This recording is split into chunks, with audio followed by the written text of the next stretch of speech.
We would like to welcome. So what is our plan tonight? Okay, we'll be starting right away. I will present the Shilas to the Rav. Let me say a few words of introduction.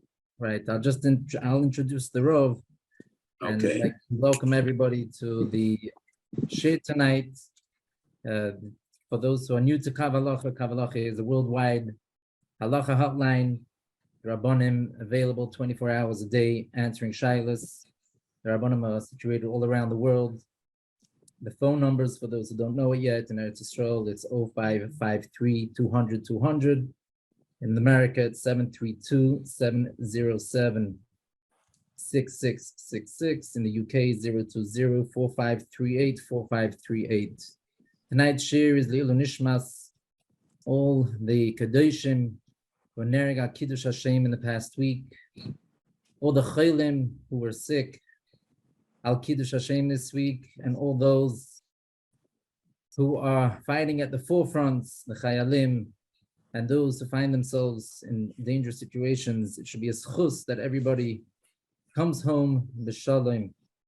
We'd like to thank Rav Weiss for making himself always available for the Kabbalah Rabbanim, and especially now in turbulent and uncertain times, where the shilas which are coming up are the non-typical shilas which Rabbanim never dreamed about getting.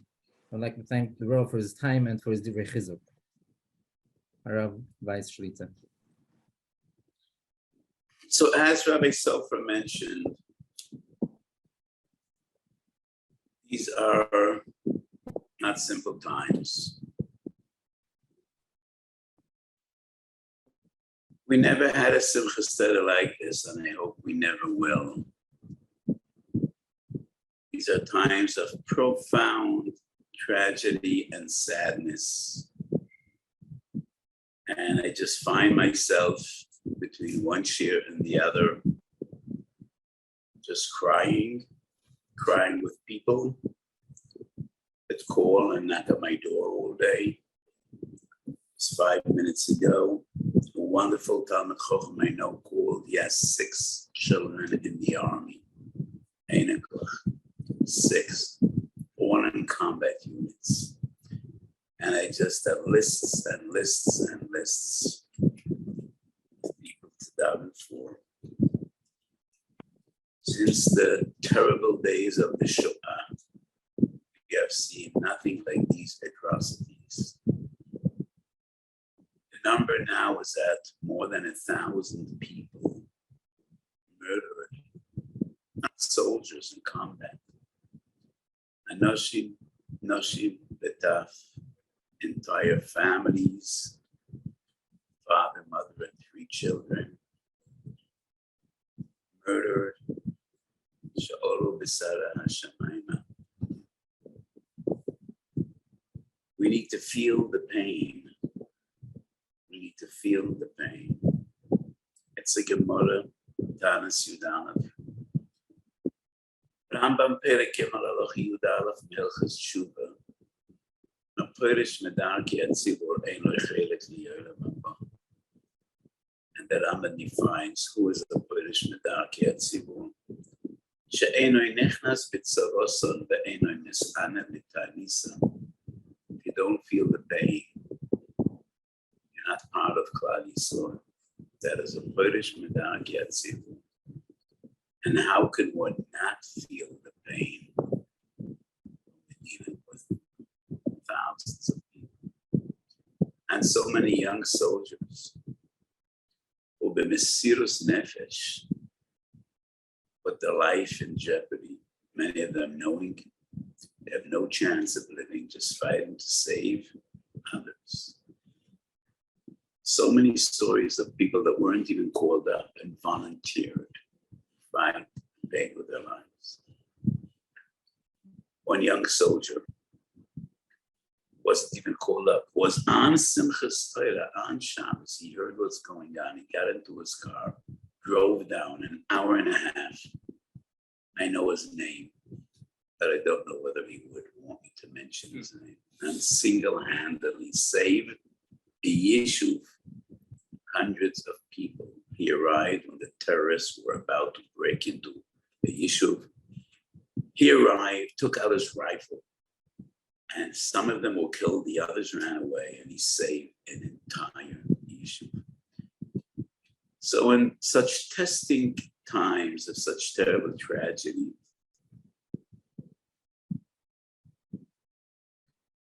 Klal Yisrael shines. And we see the strength and the unbelievable qualities of Eden. We have more infighting than any other society in the world. In days of peace, we just don't seem to get along. But when tragedy strikes, we always come together. The Mesirus Nefesh. And Jewish communities around the world, from Johannesburg to Copenhagen, from Winnipeg to Tbilisi, wherever there's a Jewish community in the world, we are one. And this outpour of love and concern and money is just unbelievable, and just a testament to how unique we are.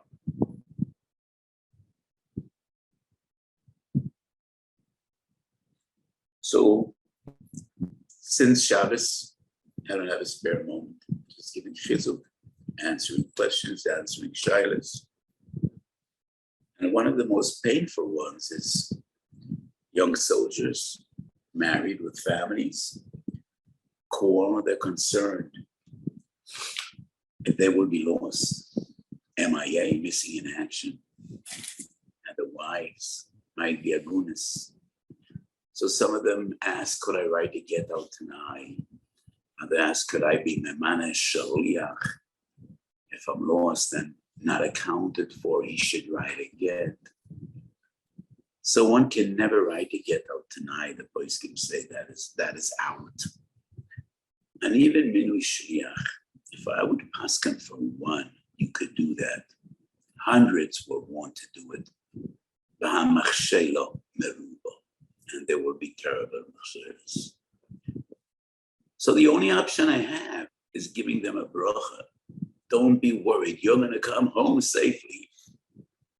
And then when they leave my house, or I put down the phone, I lift my eyes to the heavens and I say, I gave these brachas for you, for your kindle, for your children, for your covet. So please be mekayim, uphold these brachas, because otherwise that'll be a chilul Hashem. So I really hope all those people I benched come home safely. You should all really come home safely. B'shalom, b'shalva. So what is our challenge? Number one, achos. Chazal teach us b'mid borabo, perek lamites. Ma'ben dori shel David le'dori shel Achav. The dori shel David, they were great Talmidei Chachamim and Tzaddikim, but they went out to war and they were vanquished. There was machlekes. In the days of Achav, they were over there by the Zorah, but they went out to war and they were victorious. There was no machlekes. So in times of war, the most important thing is Ahavas Yisrael and Achdus. Ish etrei elu yazor, olachiv yoyim achesna. So most of our kids sit in yeshivas, Baruch Hashem. That's the way we want it. And Baruch Hashem, they're not connected to any social media. That's the way we want it. That's the way it should be. But we do need to feel the pain. And we do need to know how parents feel when they have kids in the army and they can't sleep, they can't close an eye all night. And they're worried. And some of those kids, some of those young soldiers will never come home. And that puts a burden on yeshiva boys, on B'nai Torah. You need to be a shutef to this effort. Tana de Be'elio Perek Yud. Elio Navi is mefarish a posek in Sefer Shoif. Magen im Yira'eh v'romach barabo HaMelech Yisrael. Yivchar Elokim b'chadoshi. Asher mi shedivrei Torah mischadshim al yodoi. והקודש ברוך הוא אומר לו, בשבילך אני מציל את ישראל. And my question is, why don't Chazal simply say, Ashrei mi she'osek b'Torah? What is the emphasis, shedivrei Torah mischadshim al yodoi? The pasuk says, Magen im Yira'eh, v'romach ba'arbo HaMelech miYisrael. The Magen and the Ramach are the tools of war of the days of yore. The Ramach is a sword or a spear, which is an offensive weapon, which the warrior holds in his right hand. The Magen is a shield, a defensive weapon in his left. So the Magen and the Ramach were transported 1,000,000 times to the modern battlefield. No longer the sword and the shield. Infantry, special forces, artillery, armor, planes, missiles, anti-missile missiles, cyber warfare. But the fundamentals are still the same, offense and defense. And only in the combination of two could any army win a war. B'malchamto shel Torah, we also have the Magen and the Romach, the Maksha and the Tarz. And that is what Torah is all about. Kushya v'piruka, kashas and answers, questions and answers, kashas and terutzim. That's the Magen and the Romach. Israel doesn't win wars by sheer force. Let me be clear. The Israeli army needs to have the best equipment in the world, the best soldiers in the world, the best motivation in the world, and I believe they do. But still, we are the people of eternity. We are the people of Torah. We are the people that B'derech HaSheva shouldn't be here. B'derech HaTeva, we should have been 3 pages in history books. Somewhere between the Roman Empire and ancient Troy, there would be 2 or 3 pages. There was a people, they called themselves the Jews, claimed to be descendants of the patriarchs, and they lived from BC so-and-so to AC so-and-so. But we're around, and we're doing quite well.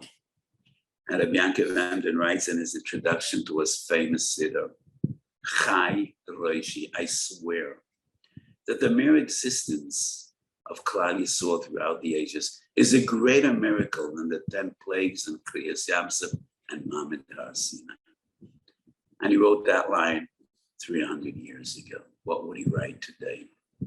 After all we've been through in the last 300 years, including the Holocaust. So we are a miracle. And we live by miracles. And we win wars by miracles. And therefore, we firmly believe in Divrei Chazal.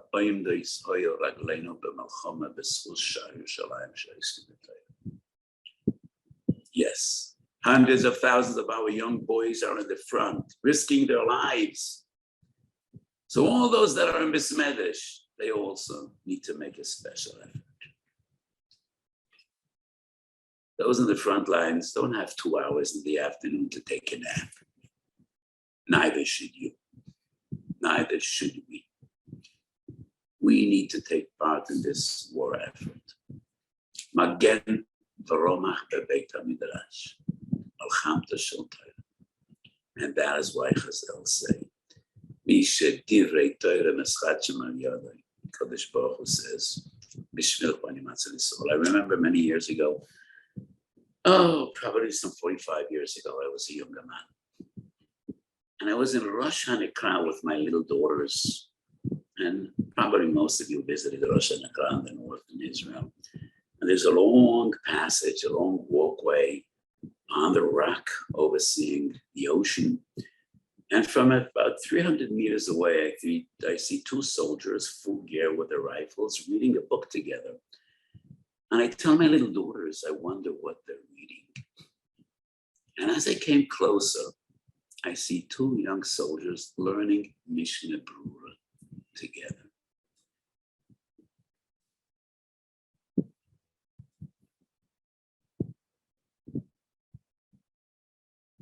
And tears streamed down my face.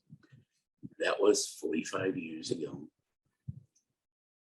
And I told my little daughters, this is a dream of thousands of years. We dreamed of coming back to Eretz Yisrael to learn Torah, coming back to Eretz Yisrael to serve the Kodesh Baruch Hu. But we also dreamed of coming back to Eretz Yisrael and not relying on others to defend us. Sometimes they will, sometimes they won't. Those two young soldiers were learning Mishnah Brura, and I thought of Tana de Belial. Arboam elef mi'yisrael shiatzu lemilchama, yesh b'neihem zug echad shel talmidei chachamim. Im yesh b'neihem zug echad shel talmidei chachamim, ani matzil et kulam. So Rabbani Shalom, there are so many talmidei chachamim in the army and outside of the army. And we all need to daven more and daven better, learn more and learn better. And it's joint effort. HaKadosh Baruch Hu yiten et oiveinu nigafem b'faneinu. And we should be zeichet to the pasuk v'natati shalom ba'oretz v'simchas olam li yoshveim. We should only hear this. Rabbi Sofer, because I see you on my screen, I don't have the questions before my eyes. So will you please read out the questions and I will respond and I will give the answers, okay? Sure. So many people are asking today that the source of information is more via technology devices, cell phones, computers. Many people don't have radios, and in previous wars, the sack was they should leave the radios on a Shabbos station, which would only sound if there was a siren or any other form of urgency. Today, where it's all mostly technology devices, cell phones and computers, is a person allowed to use a cell phone or computer, maybe with a shinoi, to see about any security updates? Can he leave some live stream on the computer or any other device? If there are questions that are really related one to another, I think it would be wise to just give me a cluster, because I saw there are about more than 20 questions. So if there are some questions that are closely related, what do you think? You have a sheet for your eyes. Yes. I'll continue with a few others all related to the technology. And that is, if there's a siren, can one take in a telephone into the shelter on Shabbos in case there's a emergency message from the government, from the area, that there might be a breach of somebody near of an infiltrated closer by, so he'll be able to hear updates. Another question similar to this is, if he gets a call from an unidentified number, are you allowed to pick it up in case it's an emergency, not knowing who it is? It might just be a wrong number or somebody calling from America, but is there such a heter? And a bit more on the serious side is, if somebody has a child in the army and their son calls, are they allowed to pick it up? So let me give a general attitude and approach, which will be an answer to all the questions, the 4 questions. Safek pikuach nefesh deiches Shabbos. But I think we need to be especially careful and vigilant, because it's a time of war, not to turn Shabbos into just another day of chayil. And I've been asked so many questions regarding Chilul Shabbos. A radio station called me not a from radio station, but a conservative one that is very, very sympathetic to religious causes, and it's more right-leaning. Could they broadcast on Shabbos because it's so important, for the morale of the people? And I said, I don't see any heter. We need to be very, very vigilant and careful,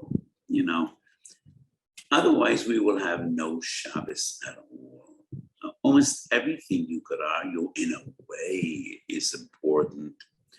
And I don't see a radio broadcasting on Shabbos, and even with a big stretch being included in Pikuach Nefesh.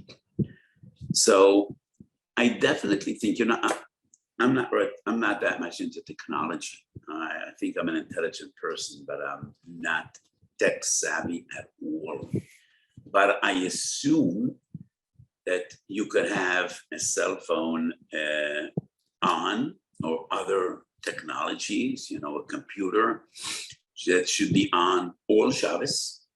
And if there's a Shat Chirum broadcast from security services or from the government, it will come on without you answering your phone or without you activating your system. I only guess. Maybe I'm not right. So if there's a siren, everybody hears it. You don't need your cell phone. And there are very clear regulations when you could leave the mamad. It's been almost a week since this terrible war broke out. I got no personal call from security services or from any agency, updating me about the security concerns. So I'm not really aware. So I think using your cell phone on Shabbos to be updated, I do not see any heter for that. But I definitely do think in previous wars, we just had the radio on. And when there was an important announcement, the voice came beaming out of the radio. I assume that in modern technology, you could have some similar formula. I don't see any heter using your cell phone or telephone either to call or to answer just to get an update. Could you take your cell phone into the mamad? Yes, you could. Carrying a cell phone is not much of an issue. A cell phone is defined as a kli shemalachta le'issur. Mutar letaltel kli shemalachta le'issur le'tzorech gufay. I don't think it's defined as muktzeh machmas kasol and kiss. We carry our cell phones. I have this old-fashioned little phone, and I use it all the time as a paperweight, to put on my Gemara, to put on my notebook, and, we do a lot of things with our phones. So it's not defined as chasor and kiss. It's a klisha malachta le'issur, and if you need to use it, you could. So you could take the cell phone into the mamad, but the question is, what are you going to do with your cell phone? So if you get a call, I don't think you could answer. It's overwhelmingly likely that it's just either somebody calling you and he's not aware that you're from and you want to answer your phone, or a missed call or a mistake. But many people ask me, I have a kid in the army, could I answer a phone call? And I say yes. We hope it's nothing serious, but there is a possibility he was injured or he is in stress and he needs you. So you have a child in the army and his number is calling, or even another number. He might be in danger. He might be hurt. That might be a pikuach nefesh situation, so you could answer your phone. If you have no one in the army, I do not think you could answer your phone. It probably is not the Ramatkal calling you to consult you on some security issues, which might be defined as pikuach. I think I related to the various questions that I was asked. There's some message that they are from the Pikud Oref, such apps. Somebody who doesn't have an app and will not be notified any other way I'm not sure if it would be via phone, but if they do call people,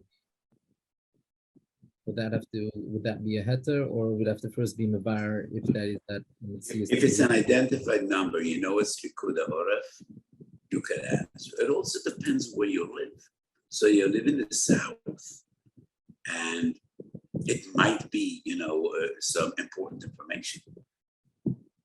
Like yourself in the house, there might be some terrorists in the area, then you definitely could answer.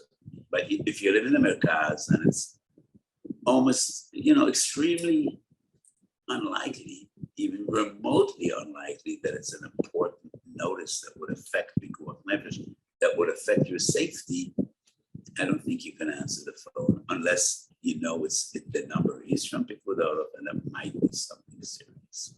I think we need to be very careful in times like these, just, to uphold Kedushas Shabbos and not to lo lahafach Shabbos lechoyel. Okay, we'll continue with other questions of technology, and that is more, is there a heter for parents living in the US who want to be updated on the situation that the children who are living in Eretz Yisrael, are they allowed to ask a non-Jew to show them what's on the news today, if anything happened?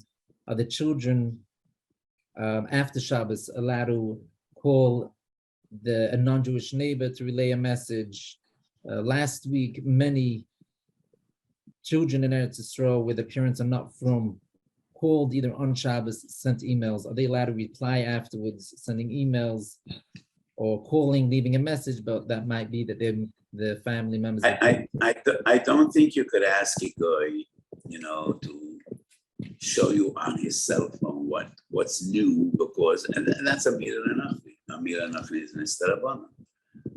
Chazal are lenient regarding a Mila Nachni for a Chodesh Beisakona, but just being updated on the news, that's not a Chodesh in Beisakona. So there is a heter in Simashim Zayin Shvus Shvus B'Mokem Mitzvah Ktsas Choyli Tzorech Godel. So once again, how do you define Tzorech Godel? You could definitely ask a guy what's new, and you could ask him to show you the newspaper, but not to work with his cell phone, unless he's doing it anyway for himself, and then he can share the news with you. But you can ask him or connect you to his site. From people living in Israel, could they respond Motzei Shabbos to emails or WhatsApps that are none from parents sent them on Shabbos? I think yes. Because if the parents are not from, there's a huge discussion about Lifnei Yeveles and Mershel. The other party is over anyway. So I think in a Shas we could rely on the many opinions that if the other party is over anyway, there is no Isser of Messiah or Lifnei Yever. And I would say it is in a way a Shas Parents are very worried, and as we know from far away, things always look far more scary than actually being here. So I think we're dealing with not with the Isser Chomer. You could respond Motzei Shabbos and to emails or other messages that your none from parents sent on Shabbos. I think that would be permissible. When the siren goes off and they go into the shelter, somebody who has small children and they're scared, can they put on the light? Many people, the children are actually sleeping in the shelters, so they want the light off, that they should sleep through the night. When they come in, are they allowed to put on the lights? How about menuchas and nefesh just for older children or even adults, or put on a fan? Fan probably they could put on before Shabbos. But I definitely would expect people to put on the lights of the shelter before Shabbos. I mean, as we prepare so many other different things in our homes before Shabbos, but if for some reason they did not put on the light in the shelter before Shabbos, I think they could put on the light with a shinui if there are little children that might become hysterical. If you're adults, I would not permit putting on the lights even with a shinui. But But we do find in halacha that for children, being in the dark might be a danger, even though when they're together with their parents, probably it would be less traumatic. But putting on the light with the shin, I wrote in my sefer, and I know it's a chiddush, but I wrote in my sefer, when we're dealing with a real shas et chat, and with the concept of Shabbos, the Shabbos, one could rely on the opinion of the two greatest Gedolim in the first generation, in which Gedolim dealt with electricity, the Weiss and the Marsha. They were the two greatest poskim of their era, and both paskin that closing an electrical circuit is an issa d'rabbanan. Let me make this clear. The Minchas Osha maintains it's an issa d'oraisa, and that is in Chelik Aleph and in Chelik Beis of Tshuvas Minchas Osha. And that is the opinion of the Chazon Ish. And therefore, we assume every electrical circuit is a d'oraisa. However, when we're dealing with an extreme shas et chat, and it's a shvus, the shvus, so we escape from a d'oraisa anyway, we could rely on the B'tzisot HaMarsham that we're dealing with the shvus.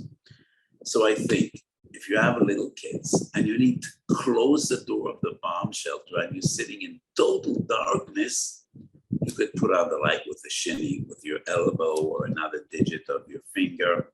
But once again, I really expect people to be considerate enough and put on the light there of Shabbos. You shouldn't need to do it on Shabbos.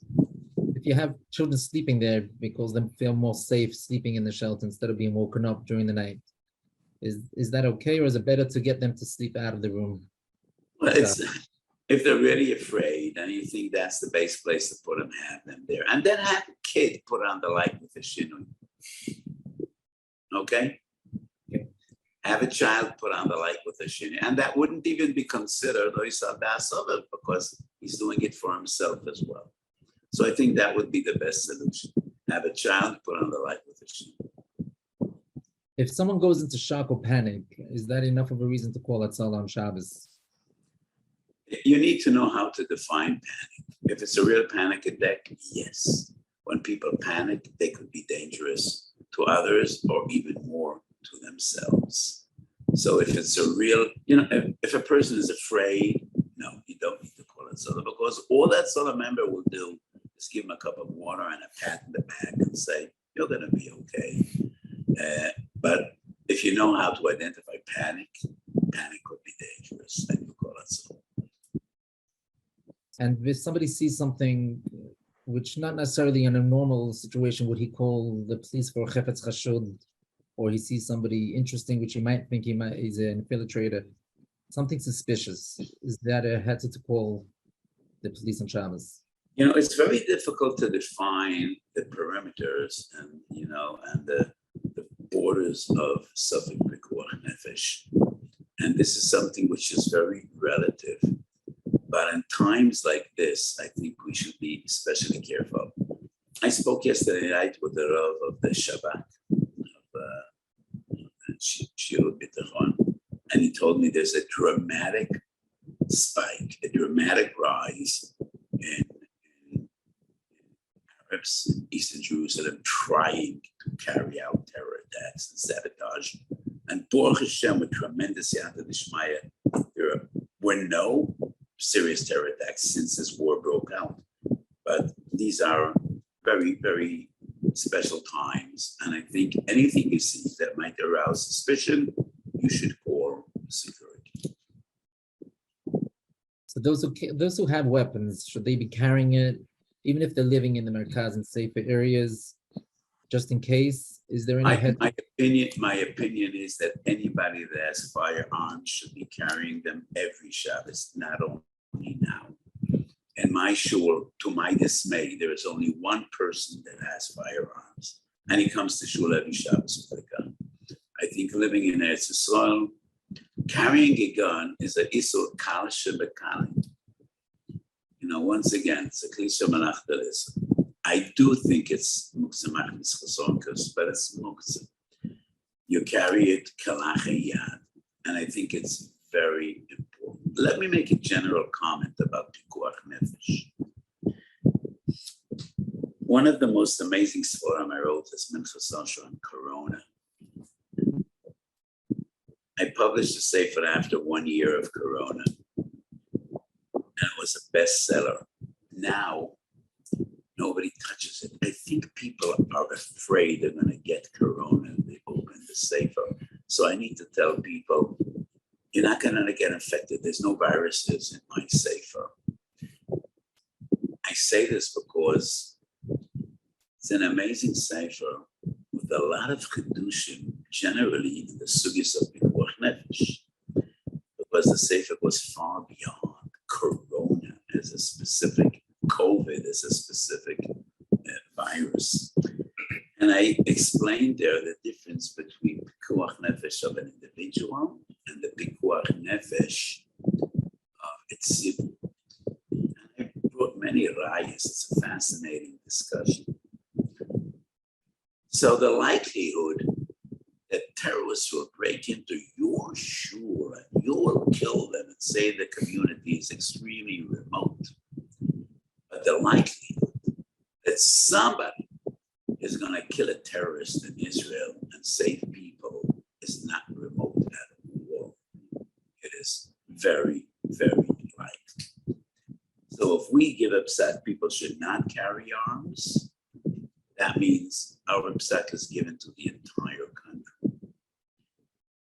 So people will die. So when we're dealing with a Makas Medina, with questions that are not, just personal coincidental, but questions that affect the entire community, the parameters of pikuach nefesh are different.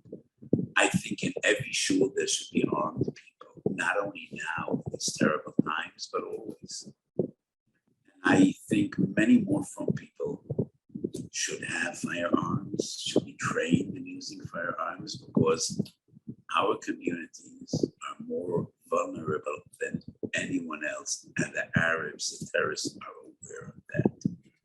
So I would like to see far many more from people that carry firearms and know how to use them. Somebody who's been asked to be a patrol, they have just cars driving around to scare people off, infiltrators off. He's not even, doesn't even have a firearm. Is that okay to be doing on Shabbos? I very much doubt it. I did give a heter to the police to patrol the streets of cars on Shabbos. And my heter was based on an interesting argument. Because, the police, the army, the Shabak, I don't know whether to be very happy about that, but they all consult me for guidance. So the question was, in every police force in the world, there are patrol cars, not answering a call, not going anywhere, just patrolling the streets. And the general rationale is it's a deterrent, and it also gives the populace some sense of security. Would that be defined as pikuach nefesh? And I explained to some senior officers, I don't have a degree in criminology. I didn't go to university. But I explained to the commanders and to the rabbis of the police, it is 100% essential to have patrol cars patrolling the streets, because otherwise, all the police cars would be in the police stations. That would encourage the criminals and the terrorists to commit the perfect crime. All they need is GPS to figure out how much time it'll take for a police car to come from the police station to the vicinity where I want to commit a crime. And they know exactly how long that'll take. And all they need is two vehicles to block this road and block that road. And then they know they have a half hour to kill, to rob, to steal, to rape, to commit the most terrible crimes. And the police won't be here. They know exactly how long it'll take to get there. And therefore, it is 100% essential and important to have patrols. But a patrol car that is not really armed, just to give, some sense of security to the population, I do not see that as a civic pikuach nefesh to permit Chilul Shabbos. it's a bit strange, but I feel I'm coming across today as a big machmir. And sometimes, I don't consider myself to be either a machmir or a makel. I think I usually try to learn Torah La'amita and then just come up with what I think are the proper answers. Yes, please, Sofa. If somebody's called up for Miluim, can he take everything? Can he take food, talis, fill in extra clothes? He can take everything he needs. Everything he needs. Okay, in case a hit from a rocket chas v'shalom, and it's only a damage of property, no injury, nobody was hurt at all, is there any head to call emergency services? So in Lav Dafka in times of war, I wrote a tshuva. If fire breaks out, you always need to call the fire department, because some people don't know how dangerous fires are. And sometimes fires could spread so fast. And a situation which to you, you're not a professional firefighter, you seem to think that fire is contained, but that is only when fires break out in a house. But if it's an open field and there's a bush out there that's burning, and there's nothing around, and there's no likelihood at all, I don't think there's any head to call firefighters. I think in the middle of the week, you wouldn't necessarily call a firefighter. So it all depends on the situation. If there's a fire in a house, always call the fire department. It's unbelievable how easy fires can spread, and heat. Heat could cause gas containers to explode. Fires might spread by electrical wires. But if there's a little fire outside in the field, so if it's in the middle of a forest, you need to call firefighters. Fire is very dangerous, and it spreads suddenly very dramatically, very fast, and you can't figure it out. But if it's clear in your mind that there's no real sakana, there's a bush burning, and there's 50 meters around that bush, there's nothing there. So, it all depends. Even in Halacha, you can't escape the need to use your common sense. Is there any issue with saying Tehillim and Achenu Kol Beis Yisrael on Shabbos? Is there a difference if you do Tehillim B'tzibur or just the Yachid? B'shas HaSakana, you could daven for Tzorchim on Shabbos. In my shul, we say Kama Pirkei Tehillim after every tefillah, and we do so in Shabbos and with Achenu Beis Yisrael. If somebody's in the middle of Shemoneh Esrei or Kriyas HaTorah and the siren goes off and they run to the shelter, how should they continue? What happens if they spoke out in the middle of davening?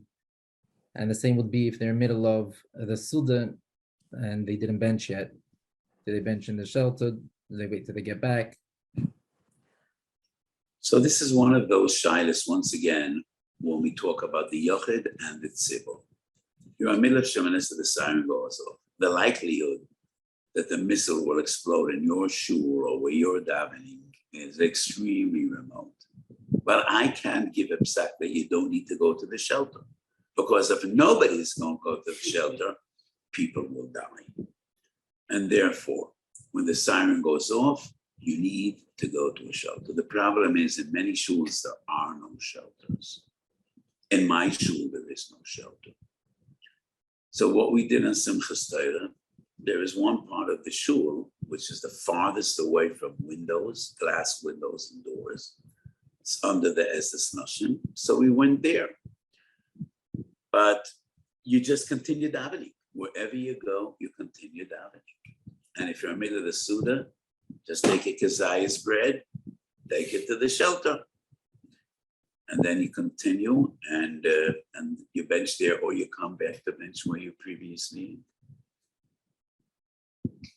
A general shaila which many have asked, people who are living in Chutz La'aretz, who are visiting Chutz La'aretz, the Bachrim, Avrechim, seminary girls, is there any one rule of psak about if they should come back to Eretz Yisrael now?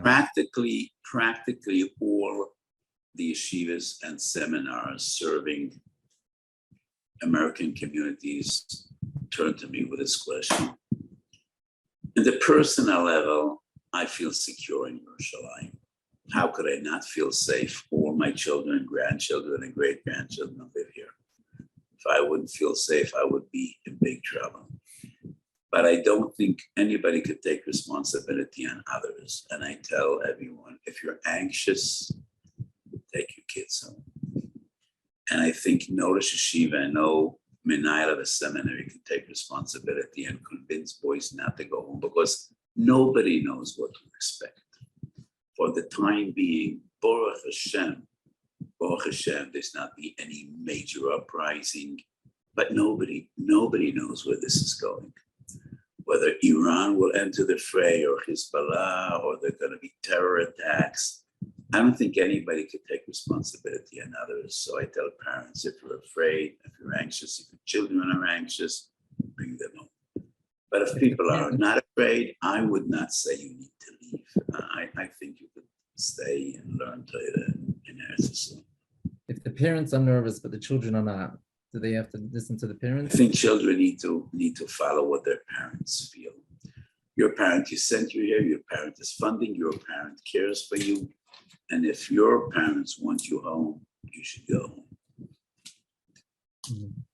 If somebody who's a ganenet and has little children and she can't possibly take all of them and run with them with a siren, is that okay that she just continues and finds the most sheltered place inside the home instead of running down to a shelter? If it's one of the places in Eretz Yisrael which sirens go off constantly, she shouldn't be a ganenet and she shouldn't have kids in her home. I don't understand this question. I mean, according to the rules of the government, ganim should not be working. And the question is, should she just stay in her salon? I don't think I think it's wrong to have children in your home in a time of war when bombs are falling and sirens are blaring. So I don't really understand the question. But if she can't take the kids, all of them at once, she should take them bezeh. I don't know. But I doubt she should be a ganenet and have kids in her home in such a time. The question that has been asked also is this called the Geder of Zman Melchama L'gabi the Mitzvahs Oina? That's a very problematic question. So the source of this halacha is in Tanis Yud Aleph. Osela Adam Ishmael Ravoin. And the Mechaber in Reish Mem Sif Yud Beis brings this halacha, and the Ramah adds on Hu Adin B'Shar Tzava. In the Gemara, we find it only when there's famine in the land. And Tosfos on the spot in Tanis Yud Aleph says it's only a midas chosidus, it's not a real Isra. And the Shulchan Aruch also says that if it's a Dvar Mitzvah, a couple that it wasn't Makayim Priya Revia, then this halacha doesn't apply. And the same, any other Zman in which a person is required to be Makayim Mitzvahs Oina, this halacha doesn't apply. Generally speaking, I think if there's any need or any mitzvah, then you could be Makayim Mitzvahs Oina.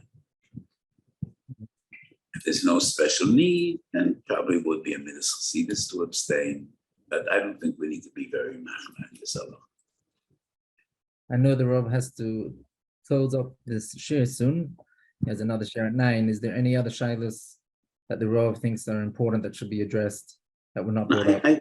I think we addressed the vast majority of shilas that I've been dealing with. Most of them are associated with Hilchos Shabbos, and that was a major part of our discussion. So let me just give all of you a bracha. These are very testing and difficult and painful times. And we just need to comfort and counsel and be machazik people.